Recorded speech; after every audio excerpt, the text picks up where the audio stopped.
तर good morning friends. तर मी अशा प्रकारे आज रेडी झालेली आहे. कमेंट करून सांगा नक्की मी कशी दिसते. तर माझं आता रुटीन चेंज झालेलं आहे. मी खेड्यामधून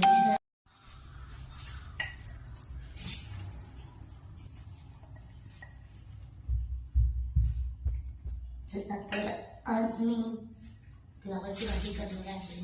तर त्यासाठी फ्लावर कट मी फ्लावर कोथिंबीर कट करून घेतलं आहे. फ्लावरची भाजी फोडणीला फ्लावर नाही कुणाला फ्लावरची भाजी आवडते कमेंट करून नक्की सांगा. तर मी अशा प्रकारे फ्लावरची भाजी फायनली बनवलेली आहे. तर छानपैकी चपात्या लागणार आहे.